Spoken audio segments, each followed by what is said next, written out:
You are listening to KC Sports Network, proudly presented by Emprise Bank, your partner in possible.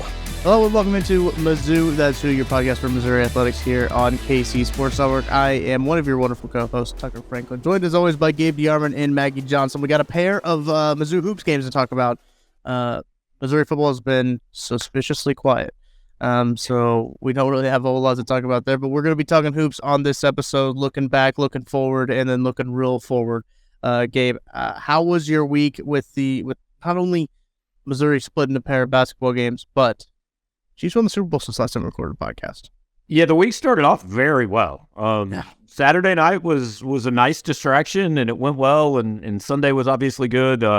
We usually do this on like Monday or Tuesday, but you had some other obligations, so I made the genius suggestion, what if we just wait till after the Auburn game? Well, we could have just recorded before the Auburn game. Like, we could just pretend that didn't even exist for the purposes of this.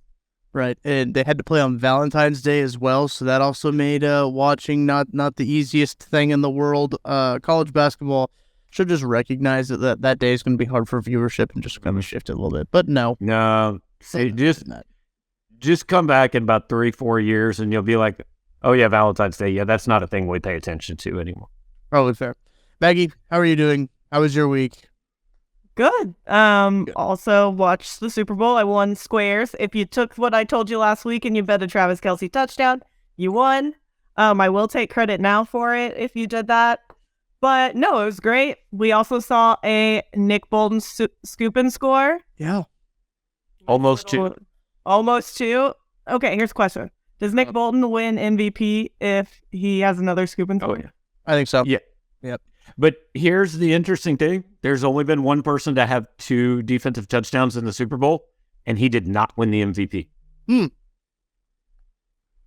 So we're saying yes, but maybe not. It was Dwight Smith for the Buccaneers, but Dexter Jackson won the MVP because he had 2 interceptions as well. I looked it up. Well, then that's kind of a toss-up. I think Bolton would have won it if the second touchdown had counted and they actually won.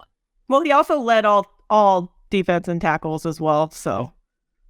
Like, it was, in my opinion, it's not close. It was the best game he's ever played in the pros, right? Yes. Yeah.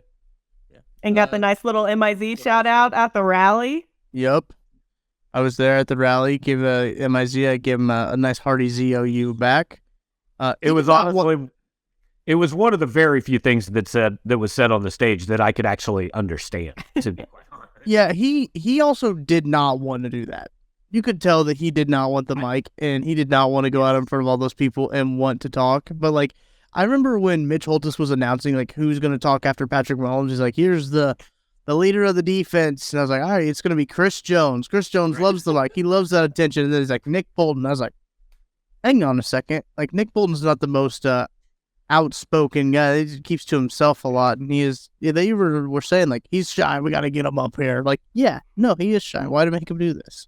My favorite part of the week was Nick Bolton on Good Morning America when he seriously might as well have just said, "Look, I have not been to sleep. Yeah, I am exhausted." Look, what he did with that night, I have no idea, but his sleep was clearly not involved. See, that's the thing is they'll do that. They'll do their celebration. Yep. By the time they get back to the hotel, it's already late, but then they have something planned for them at the hotel. They have a party at the hotel for them. Like the chain smokers and someone else was there. They're like, all right, let's go party now. Then like, okay, now you got to get on a plane. In Patrick Mahomes' case, Patrick Mahomes had to get on a plane to go to Disneyland, and he was saying that like, I literally have not slept since we won the game. So I think that's a common theme with a lot of these celebrations. At least Nick was less visibly intoxicated on the Today Show than Stetson Bennett on Good Morning America a couple years ago. Oh my gosh. Yeah. That was bad. I remember that. Yeah. But no, celebrations all around. There, as you mentioned, Gabe, Saturday was a good distraction. Missouri versus Tennessee going into that game. I don't know, expectation-wise for myself personally, I just wanted it to be a competitive game. Missouri came out hot. They started hot. Then they kind of let Tennessee get back into it. Tennessee, man, those guys have had coming off a couple of losses of buzzer beaters, but Drake Olsen has the green light from anywhere on the floor, hits that buzzer beater to send it into to end it. Doesn't send it to overtime. He ends it with that buzzer beater right there. Let's start from the top of that game, though. Maggie, I'm curious, did you expect Missouri to start off that hot against this Tennessee team?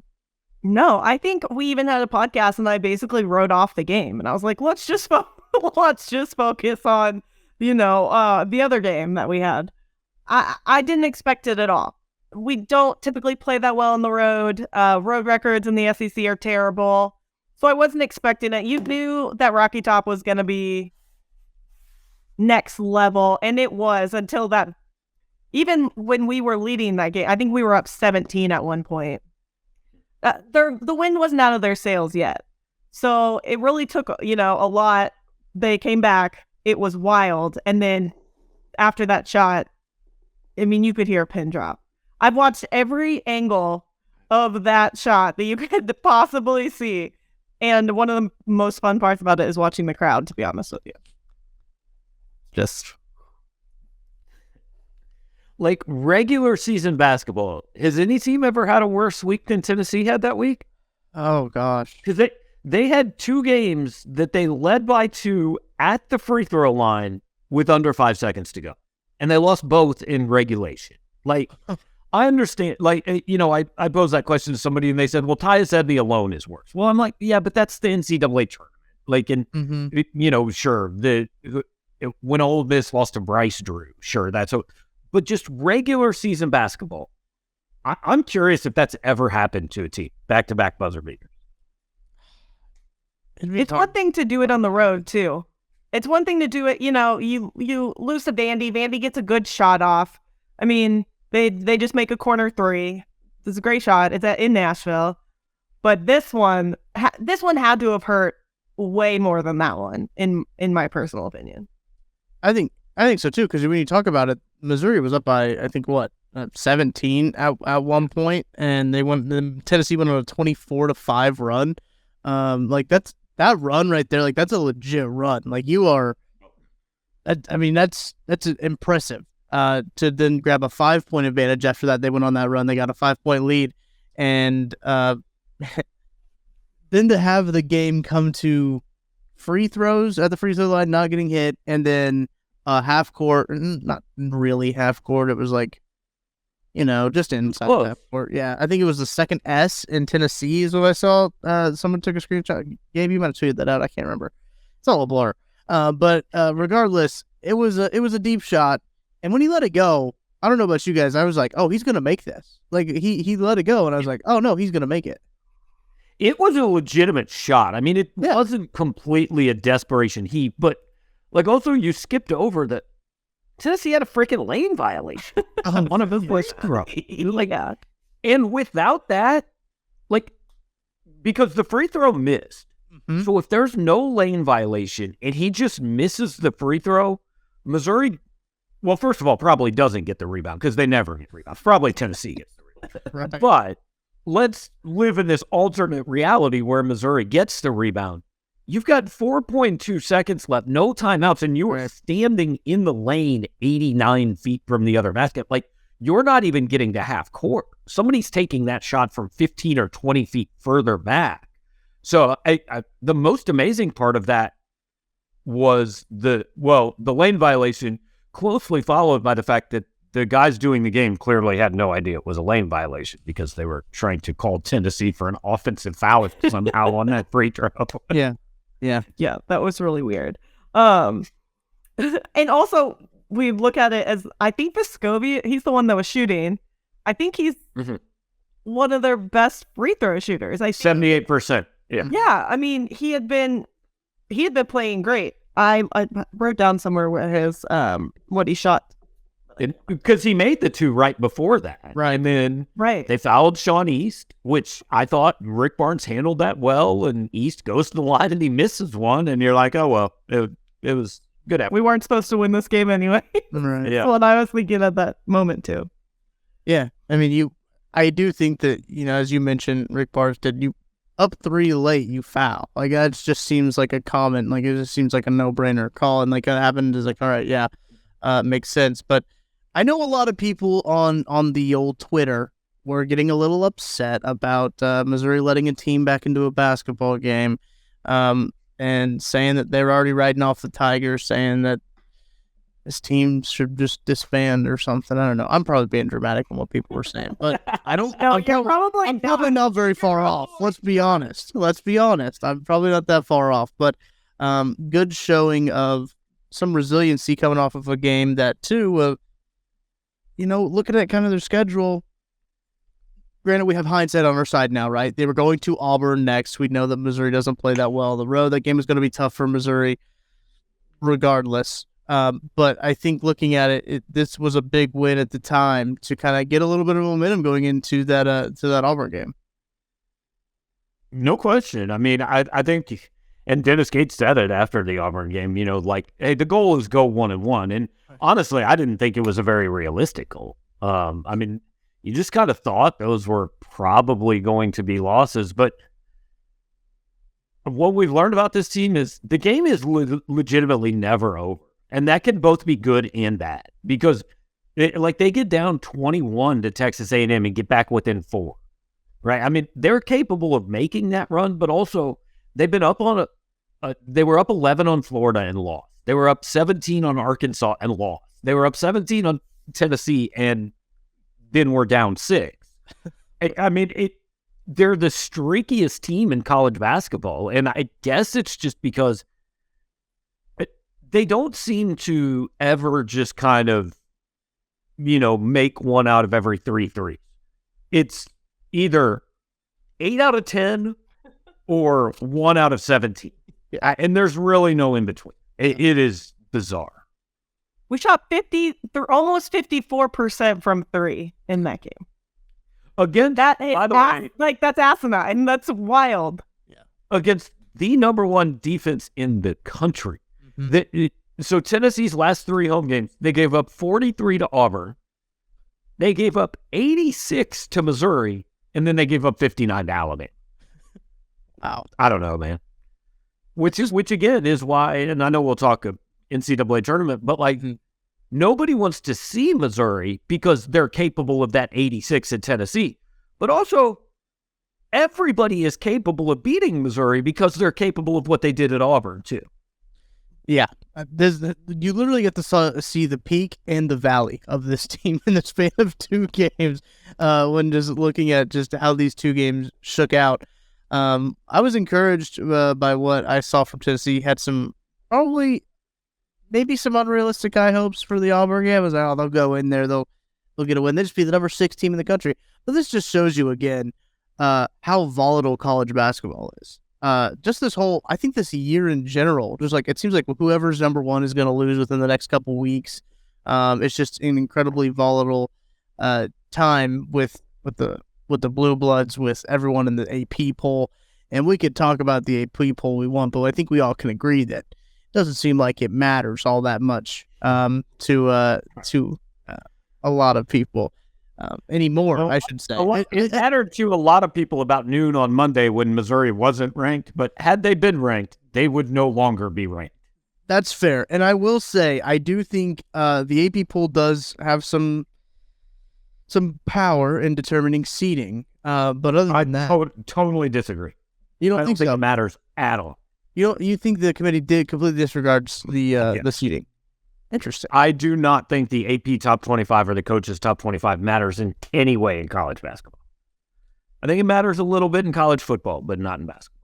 Do you think it's all the net? I think I don't think it's all anything. I think they have basketball people who are and look, we're going to come out of Celestian Sunday. This is why I laugh at, there's no number of teams you can include in a playoff that is okay when the way to get in that playoff is solely subjective. I mean, the NFL playoffs, you either make it or you don't, right? It's pretty easy to figure out who's going to get in, but that's not the case in college sports. So, all these people that are currently arguing for number 5 to be in the college football playoff, well, they're going to argue for number 13 in 2 years because the first 2 hours after Selection Sunday are going to be spent arguing about the number 69 team in the country who got left out, or the 10 seed that should have been a 9 seed. But for the most part, I think it's pretty rare that there might be a team seated a couple spots higher or a couple spots lower than we think, but very rarely, like, should a team be a 6 and you look up and they're 11, So I think overall they pretty well. I mean, I think the net's a part of it. I also think we've gotten way too reliant. Like, our analysis of basketball now is, well, here's what Ken Pop says.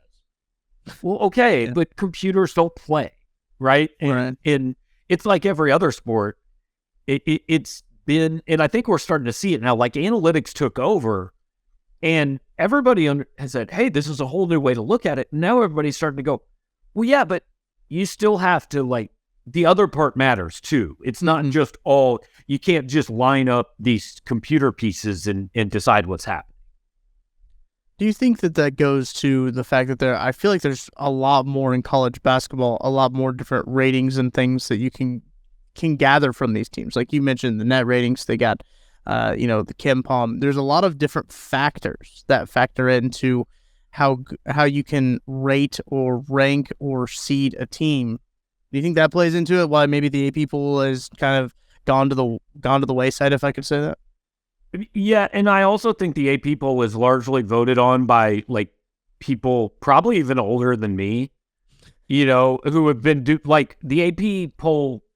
Like, that was a big deal when I was growing up watching college basketball. Honestly, it was a top 20 for a while, and then it went to 25 at some point when I was growing up. But, like, that was a huge deal. That's what you waited for every week. And now I forget when it comes out a lot because, like, the net's updated every day. Ken Pom is updated literally the second a game is. Yeah. But also, the voters are a lot of people who probably kind of like me. Like, I get made fun of because I'm like, I don't even understand some of these things. Like, how can you tell me that this team has a 71% chance to win the game? Like, based on what? I mean, okay, I guess, but I don't understand it. I don't know. A lot of the times you'll see like a home and away game, or I think when we played like Mississippi State, it was like Mizzou has a 15% chance to win, and I was like, based on on what? Yeah, it doesn't really make sense. Really, everything in life's a 50-50 probability. That's why, either you win or you lose. You win or you lose. Either it rains or it doesn't. That's 50-50. Every day there's a 50% chance of rain. Either it rains or it doesn't. I could be a great weatherman. Maybe that was my calling. But we don't. Do you guys have any general thoughts about the Auburn game? I don't want to dwell on that game all that much because, as I mentioned, I was, preparing for Valentine's Day. Got the first TV timeout notification from the Score app on my phone and saw that it was already like an 11-point game, and I said, "Oh no, that's not going to be good." Yeah, I mean, my general thoughts are, we talked about before the game started. The moment I saw a Noah Carter layup completely miss, and it was after another layup had completely missed, I knew it was going to be bad. But also, like, let's look back on the Tennessee game really quick, and we forced Tennessee to play some small ball a little bit. We forced them up and down the court.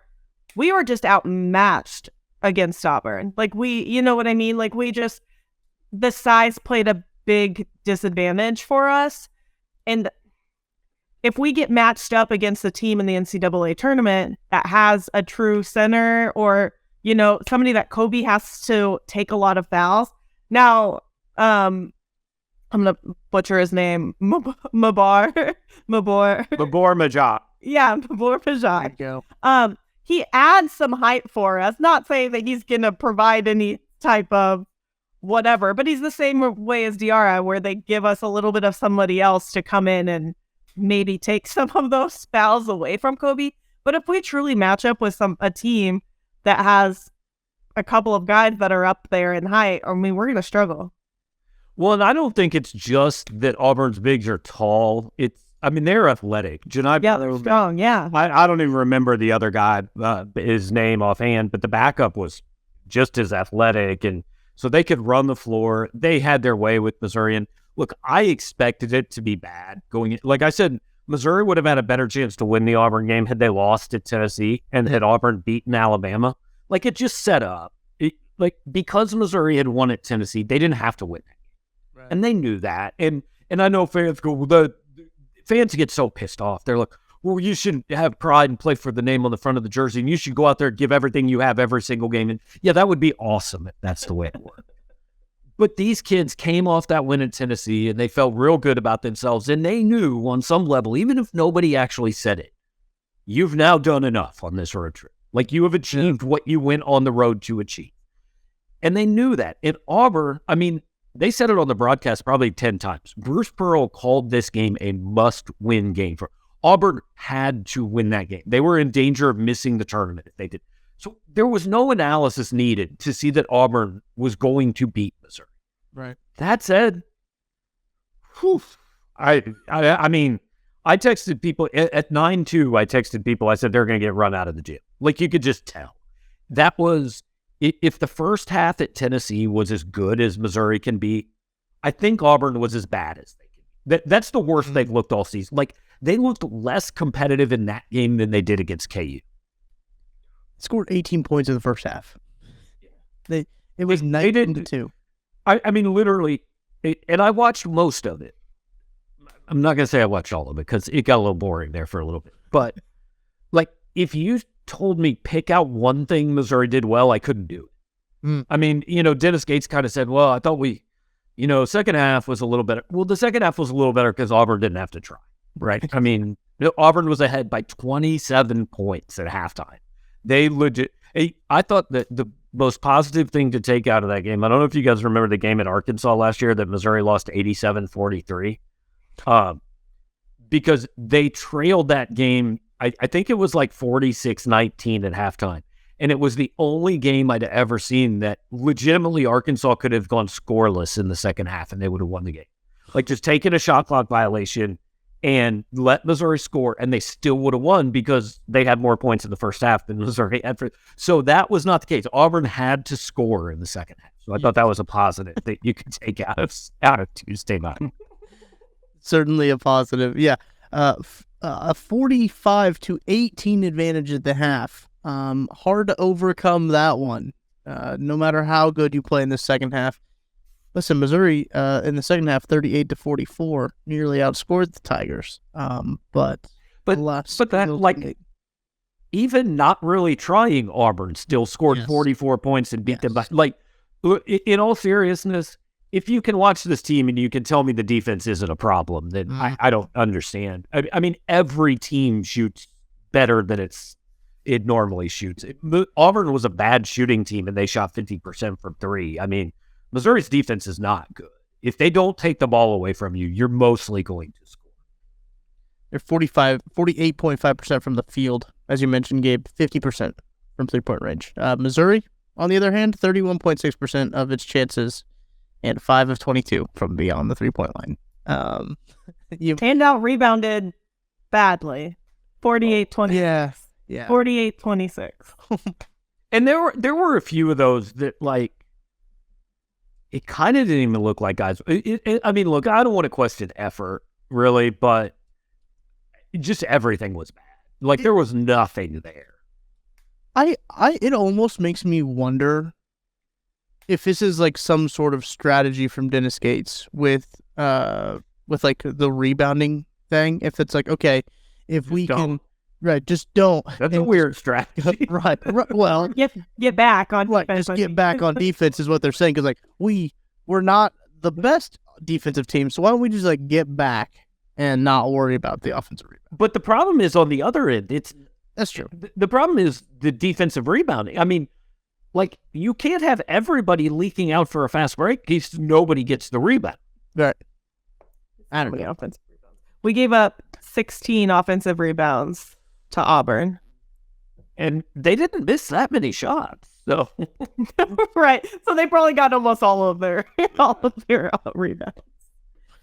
Yeah. Not great. It was rough. It was rough. So let's look ahead to the NCAA tournament, because the Missouri Tigers only have what? 1, 2, 3, 5 regular season games. 5 games against. And by the way, still a pretty decent shot to finish in the top 4 in the SEC. Like, that's what that win over Tennessee did. Yeah, for sure.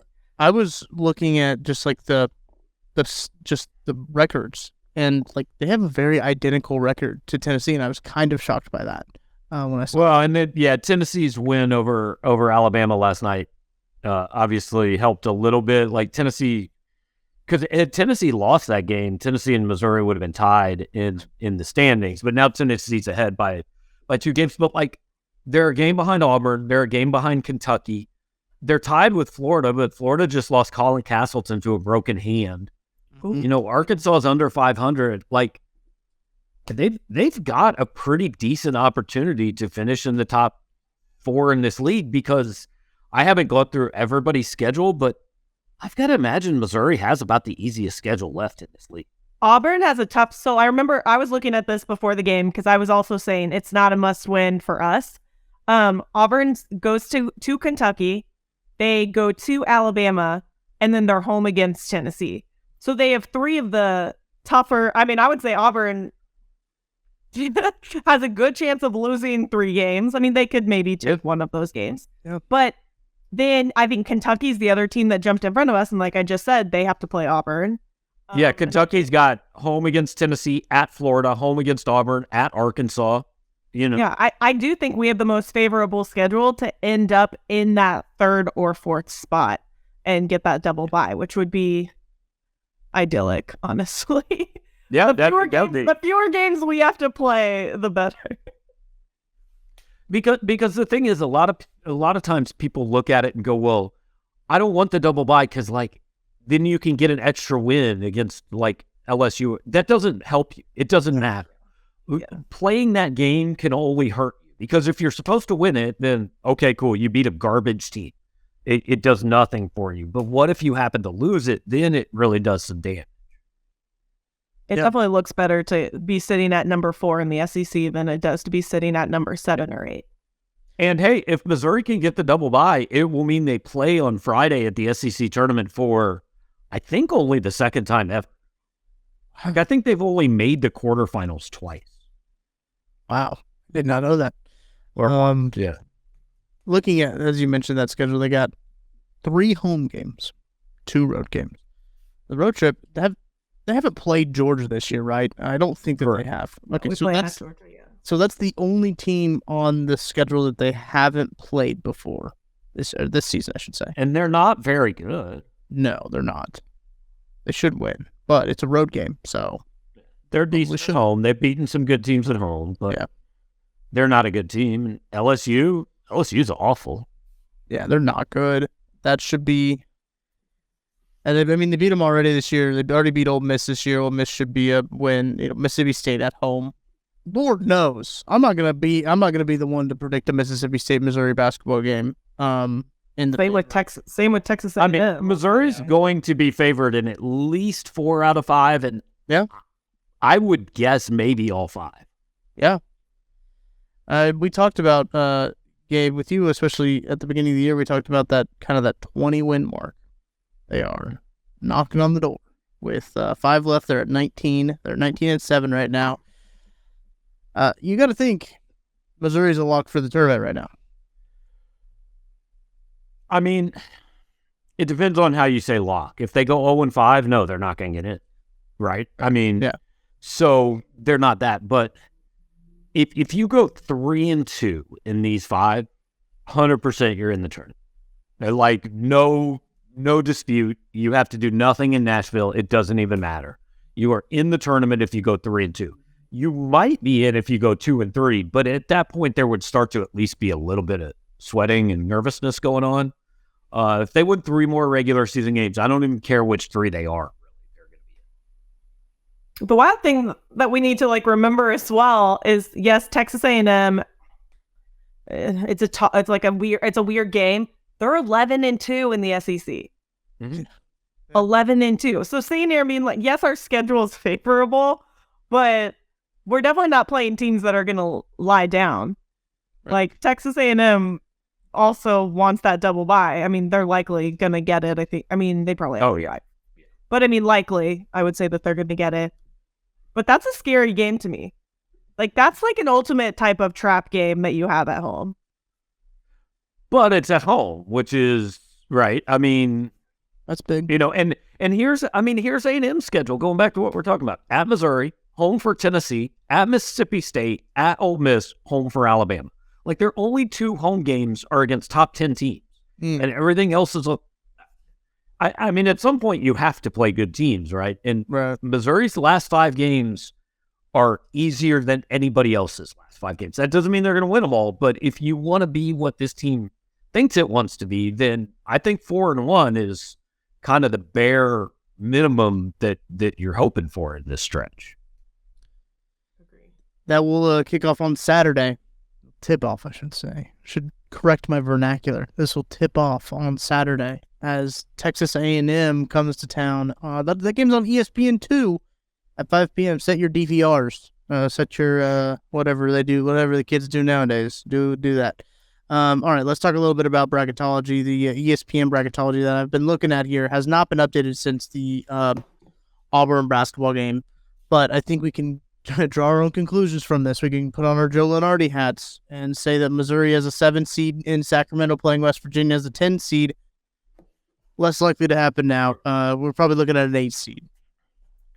It kind of depends. I mean, bracket matrix, which is what I like to get, it has 100 different brackets. Now, this is a little bit confusing because, like, some of those, maybe a guy did a bracket on like December 19th and then he hasn't updated it, right? So who knows? But the average for Missouri there is 7.5. Like, they're the third number 7 seed, just behind Duke, just ahead of Michigan State.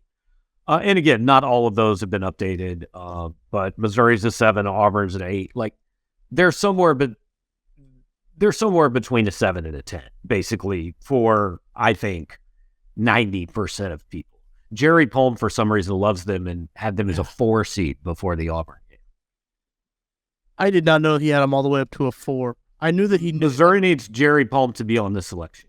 Holy cow. I knew that he loved the Tigers because when we were talking, was that last week, he had them at like a 5 or a 6. 5 or 6, yeah. And I was like, that seems a little bit rich. But 4 after the Tennessee game? Buddy. All right.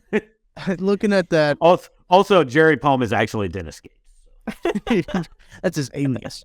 I was talking, Gabe, I think this is an interesting conversation to have because I've seen some people talk about this, about a Missouri and Kansas potential rematch in a bracket, and we kind of had a conversation before the start of this. What do you think the likelihood of that happening is? I think it's low because I think they try to avoid rematches when they can. And the other thing you have to understand is you try to reward the top 4 teams in the bracket. Right. Those 16 teams have earned the whatever advantages you can give them in a neutral site tournament. If you send Kansas to Des Moines, Iowa, which is where they're almost certainly going to go as a 1 or a 2 seed, and then you say, oh, by the way, theoretically, your second round game is against this team that their fans are only 4.5 hours away, and they're all going to show up to watch you play. Right.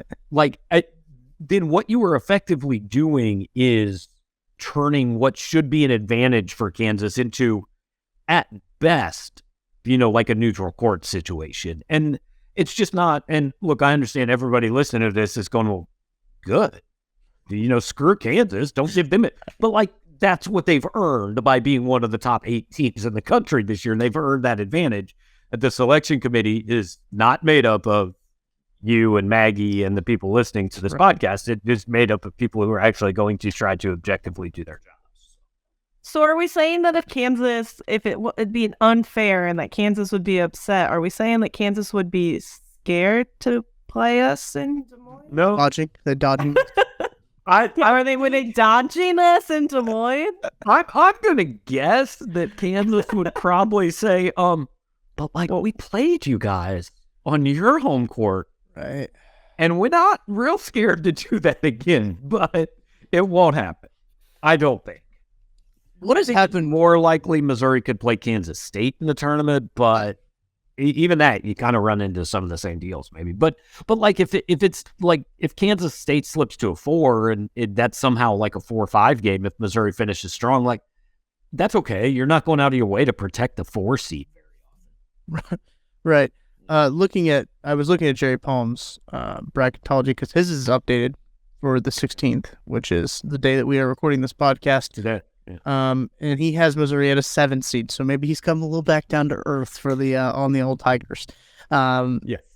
He does have Kansas State as a 4 seed in this bracket, same bracket, but also, like we were talking about this earlier this week, I can't remember where, but this whole idea is because all these brackets are, well, this is what it would look like if it was today. I mean, cool. Every team in America has at least 6 games left. So, yeah, like, what are we even doing here? It's almost like you shouldn't start it until like after the regular season is done. Like, but the beginning of conference tournament should be like the first brackets come out. I understand why everybody does it because it gets attention and we talk about it. 100%. Yeah. But like, you should start it immediately. Like, my favorite thing is that like a week after the national title game, Joe Lunardi has his bracketology for the next year. Yeah. It's the dumbest thing ever. But we all read it and we all click on it. So good for him. So you should have them, but nobody should pay any attention to them because they just don't matter. Right? It's like, hey, college football playoff, or we'd see the graphics after week 3, NFL playoffs if they started today. But there's 14 games left. Every time I see one of those brackets and it's like Mizzou versus like Creighton, I'm like, nope, like, I don't want to see it anymore. It's like every single one I see, it's like a terrible matchup for Mizzou, and I'm like, I'm overlooking. Well, I'm like, can we not play? Yeah, we need to play like can we be better so we can play like a 14 seed or something? Brett, I say that. You're going to need a team with like a nobody over 6'4". That'd be ideal. Right. Yeah, that would be ideal. Jerry Palm has the old Tigers facing off against FAU, fighting Lane Kiffins at one point. Oh, that'd be horrible because like that's a game that they're actually good this year, but like, what do you get out of being beaten Florida Atlantic in the first round, right? Like you're supposed to, and if you lose, everybody's like, oh my God, you lost to Florida Atlantic. So that's another thing though. Okay, so I was looking up, going back to the AP poll, and I was looking up, like, whatever. I was trying to figure out why we weren't ranked, and I was looking up like what people were ranking and things like that. And a lot of people had Mizzou not ranked, and it was based on strength of schedule. FAU and Providence ranked in most top 25s that I saw. Why do their like strength of schedules and their non-conference seem to matter less than what ours does? Does that make sense? I mean, I don't. My guess would be, without looking at it, is they have like really gaudy records. Let's see. Like Providence is 19-7. I don't know. Well, I went through their non-conference schedule. I'm like, oh my gosh, this is terrible. Like they didn't play anything or anybody. And same with AU.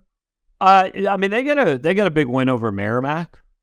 So yeah, I think they played like Ryder in hockey, or which I think Ryder I had never heard of before, but then I saw them as like a they beat Stonehill. I think there's a DeVry on here. Grand Canyon, Batterack College gonna be on there, right? University of Phoenix was there. Online school for the deaf. That's just always kind of weird to me. Is it's like, well, the reason, like, the reason is because of their non-conference schedule. And I'm like, I can't imagine that that's the only reason. Here's the thing, guys. You guys all put way more thought into the top 25 than the people voting for it. Oh, yeah. I mean, I'm just going to tell, because I'll tell you how those things are done, because I know people, I don't ever vote in them, but I know a lot of people that do. The way it's generally done is, for football, it's on Saturday night. For basketball, I assume it's on Sunday night. Somebody gets on ESPN or Yahoo or whatever and goes, okay, well, here's the top 25 last week. Like, what did those teams do? Oh, 23 lost the game. Okay, so we should probably drop them out. So who's the others receiving votes? Oh, okay, this team went 2-0. So they should probably, I mean, that's all it is, because when your job is to cover these things, like I tell you guys all the time, you guys both see more college football than I do. Because if Missouri plays at home, I'm spending 8 or 9 hours at Faurot Field. I'm not watching other games. That's the only game I see. So if you're voting in the football top 25, you're coming home and just looking on the internet to see what these other teams did. You probably didn't see the game. So, you're getting mad about a thing that just people don't put that much thought into. So what you're saying is we need to vote in the AP poll. That's I mean, you would give me a vote. you would be more qualified. Obviously you would be more biased, which would then make you less qualified. But yeah, I mean, the coaches' top 25s are even dumber because you really think the coaches voted? No, the coaches tell their SID, I got to do this stuff. Go do it. Like, they don't vote themselves. Right. They've got other stuff to do. They don't care. I think handed out to grad assistants sometimes is what I've heard. Yeah. They'll like, hey, grad assistant, go vote on this poll for me. I mean, like, my dad let me do his Heisman Trophy vote when I was 13 years old. I voted for Andre Ware in the Heisman. I was asking you voted for. You know, so like, yeah, it's not important. That's funny. Well, not a lot of important things in this world, but bracketology is one of them. I know I'm excited for the home stretch of this college basketball season. We're getting down to it. I felt the natural urge to transition to a football topic, but we don't have football to talk about. So for like the first time in forever, it feels like, but the spring game is like next week. So, because it's incredibly early. So we'll have that to talk about relatively soon. But yeah, what is it? March 18th? March 18th, I think. Yeah. Which isn't that the first early? That's the first weekend of. It's the first Saturday of the NCAA tournament. So, like, legitimately, the spring game could be going on while Missouri is playing in the NCAA. Why? If that happens, people are gonna lose their minds because we already said we couldn't play a bowl game because of a basketball game. If we have a spring game during March Madness, can't do the spring. I mean, like, I already know the answer to this question. But are there really people who would go to a spring football game over watching the NCAA tournament? Like, that. Well, I hope there are some people. Some people are. Yeah, some people. We're talking about practice. Like, I mean, what are we doing? I saw my friend. FB schedules is what I watch this site. I follow it because they got all kinds of stuff on here. They have a compiled list of all the spring games that are happening. Is Missouri's the first one? No, Hawaii is doing it on March 3rd. Well, that's fine because like there's no like seasons in Hawaii. You can play the spring game on December 19th. Bowling Green, March 4th, which like that's not spring. That's winter still. No, and then there. So you got some on March 6th. New Mexico's doing theirs. March 9th, Georgia State. March 11th, William and Mary, and then Missouri. So they're in some pretty esteemed company, we could say, when it comes to college football programs. So we're the only Power 5 school.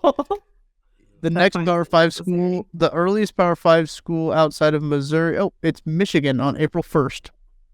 That will be the next earliest. That'll be a Big Ten network. There you go. So what's going on here? I got my football point in. There we go. Very proud.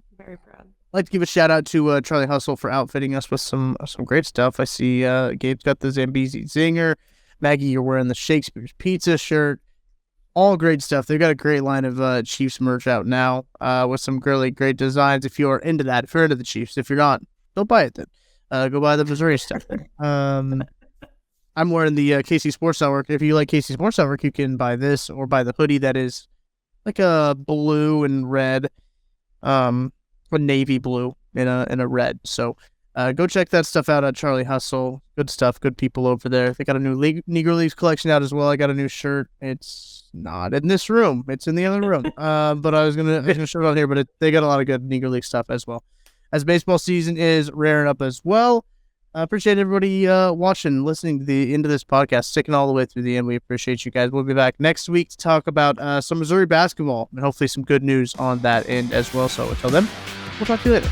Thanks for watching this production of KC Sports Network, the fastest growing sports media network in Kansas City. Check out these videos that feature our team of more than 15 former players, insiders, and analysts bringing you the best Chiefs coverage you can find. Entertain, educate, inform. KC Sports Network.